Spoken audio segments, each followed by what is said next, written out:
ఒక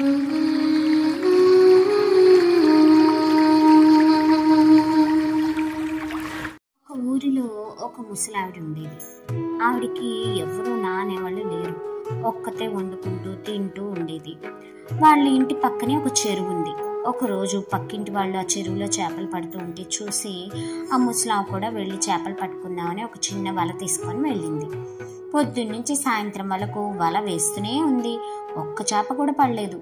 ఎప్పుడు 4-5 పడుతూ ఉండేవి. ఈ రోజేంటి ఒక్కటి కూడా పడలేదు అనుకుంటూ ఆఖరిసారి చూద్దామని వల విసిరింది. చిన్నది, సరిగ్గా మన చిటికిన వేలు ఉంటుంది కదా, అంత చిన్న చేప ఒకటి పడింది. ఏదో ఒకటి దొరికింది చాలనుకుని ఆ ముసలావిడ దాన్ని తీసుకొని ఇంటికి వచ్చింది. చూసి చూసి అంత చిన్నదాన్ని కూర చేసుకొని తినబుద్ధి కాలేదు.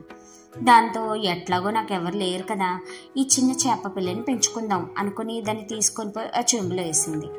రోజు దానికి 3 పూట్ల బాగా అన్నం, కూరలు, పళ్ళు ఎంత తింటే అంత వేయడం మొదలుపెట్టింది. అట్లా ఆ చేప పిల్ల రోజు బాగా తిని తిని వారం రోజులు తిరిగేసరికి చిటికిన వేలంత ఉండేది కాస్త చెంబంత లావైంది. దాంతో ముసలిది దాన్ని తీసుకొని పోయి ఒక పెద్ద బిందులో వేసింది. ముసలావిడ 3 పూట్ల బాగా తిండి పెడుతూ ఉంది కదా, దాంతో అది ఇంకా బాగా మెక్కి మెక్కి మరో వారం తిరిగేసరికి చెంబంత ఉన్నది కాస్త బిందెంత అయింది. అప్పుడు ఆ ముసలావిడ దాన్ని తీసుకుని పోయి జాడీలో ఉన్న పెద్ద గచ్చులో వేసింది. కానీ వారం తిరిగేసరికల్లా అది బాగా తిని తిని బిందెంత ఉన్నది కాస్త గచ్చంత అయింది. దాంతో ఆ ముసలావిడ ఇక లాభం లేదనుకొని దాన్ని తీసుకుని పోయి ఇంటి పక్కనే ఉన్న చెరువులో వదిలింది.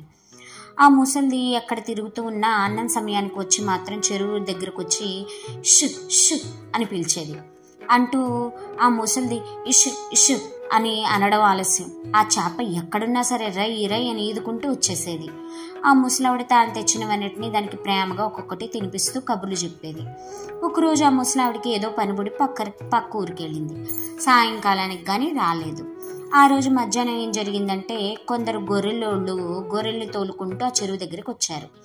గొర్రెలు నీళ్లు తాగాక వాటిని అదిలిస్తూ షు షు అన్నారు. అవే వచ్చిందనుకుని ఆ చేప పిల్ల సంబరంగా బయటకు వచ్చింది. దాన్ని చూసి వాళ్ళు, అబ్బా ఎంత లావుగా ఉంది చేప, దీన్ని ఎట్లాగైనా పట్టుకుంటే బాగా కూర వండుకొని తినచ్చు బాగా అనుకుని దాన్ని పట్టుకుని ఇంటికి తీసుకుపోయి బాగా చంపేసి పులుసు చేసుకున్నారు.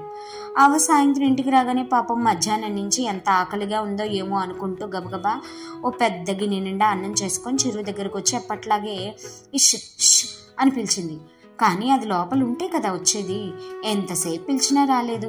ఇదేంద్రా భగవంతుడా, రోజు పిలుస్తానే రై రై అని ఎగురుకుంటూ వచ్చేసేది, ఈరోజేంటి ఎంత పిలిచినా రావడం లేదు, ఏం జరిగిందో ఏమో అనుకుంటూ చుట్టూ చూస్తూ ఉంటే చెరువు దగ్గర మేకలు, గొర్రెలు కాళ్ళ గిట్టలు, గుర్తులు కనపడ్డాయి. కొంప తీసి ఈ మేకలోళ్ళు కానీ దాన్ని పట్టుకోలేదు కదా అనుకుని నెత్తిని గొంగళి కప్పుకొని చేతిలో చిప్ప పట్టుకుని అడుక్కునే దానిలాగా మేకలోళ్ళ ఇళ్ల దగ్గరికి వెళ్ళి, అమ్మా అన్నం తినక 4 రోజులైంది తల్లి, కొంచెం అన్నం ఉంటే పెట్టండమ్మా అని అరిచింది.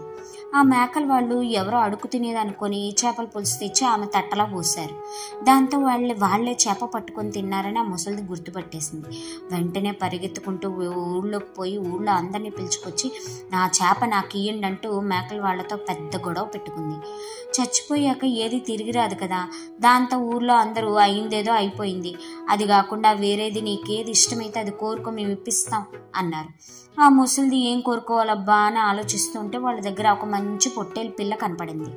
దాంతో అది కావాలంది. సరేనని ఆ ఊరి వాళ్ళు ఆ పొట్టేలు పిల్లను ముసలిదానికి ఇప్పించారు. అవ్వ ఆ పొట్టేలు పిల్లని చాలా ప్రేమగా చూసుకునేది. మంచి మంచి పళ్ళు, కూరలు తీసుకొచ్చేది, పెట్టేది. అట్లా కొంతకాలానికి అది పెరిగి పెద్దదైంది. అవ్వ రోజు తన కోసం అడవికి పోయి కష్టపడి అన్నీ తీసుకొస్తుంటే చూసి ఒకరోజు పొట్టేలు, అవ్వ రోజు నా మేత కోసం అంతగా కష్టపడుతున్నావు, నేను ఇప్పుడు పెద్దదాన్ని అయ్యాను కదా, నేను పోయి తీస్తాలే, నేను తినిస్తాలే అంది. ఆ ముసలిది సరే అంది. ఒకరోజు ఆ పొట్టేలు అడవిలో పోతూ ఉంటే దారిలో దానికి 2 దొంగలు ఒక గుహలోంచి బయటకు వస్తూ కనపడ్డారు. వాళ్ళకి బయటికి పోవడం ఆలస్యం. ఇది గబగబా లోపలికి దూరింది. వాళ్ళు ఎక్కడెక్కడి నుంచి ఏం తీసుకొచ్చినా వజ్రాలు, రత్నాలు, మణులు, మాణిక్యాలు, బంగారు వరహాలు 1 కాదు 2 కాదు కుప్పలు కుప్పలుగా కనపడ్డాయి. వెంటనే ఆ పొట్టేలు అట్ట ఇటు చూసినవన్నీ కనపడ్డట్టుగా కుప్పలు కుప్పలుగా బాగా మింగేసి ఇంటికి చేరుకుంది. అవన్నీ కడుపులోకి పోయాయి కదా, అరగవు కదా. దాంతో ఇంటికి చేరగానే అవ్వ కడుపు ఒక్కటే నొప్పి వస్తా ఉంది, కాస్త రోకల బండ తీసుకొచ్చి తీసుకొచ్చి ఒక్కొక్క పక్క ఒక పోటు పొడు అంది. దాంతో అవి దారిలో అడ్డమైనవన్నీ తింటే కడుపు నొప్పి అయ్యాక ఏమొస్తుంది అంటూ కోపంగా రోకల బండతో ఎడం పక్క ఒక్క పోటు పొడిచింది. అంతే, పొట్టలోంచి నోట్లోంచి మణులు మాణిక్యాలు దబీమని కింద పడ్డాయి. ఆ ముసలిని ఆశ్చర్యపోతూ ఈసారి కుడి పక్కన ఒక పోటు పొడిచింది. ఈసారి వజ్రాలు వైడూర్యాలు పడ్డాయి. అట్లా ఒక్కొక్క పోటుకు ఒక్కొక్క చొప్పున కడుపులో ఉన్నవన్నీ ఒక్కటి కూడా మిగలకుండా అన్నీ బయటకు వచ్చేసాయి. ఆ ముసలిది అవన్నీ చూసి చాలా సంబరపడిపోయింది.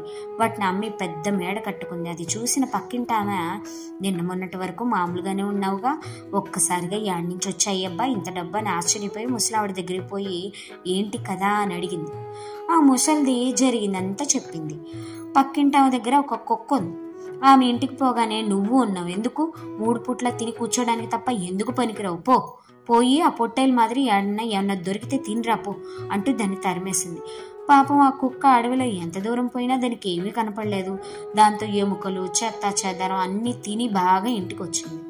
కుక్క ఇంటికి రాగానే ఆమె సంబరంగా చాప పరిచి కుక్కను దాని మీద పడుకోబెట్టి రోకల బండతో ఎడమ పక్కన ఒక్క పోటు పొడిచింది.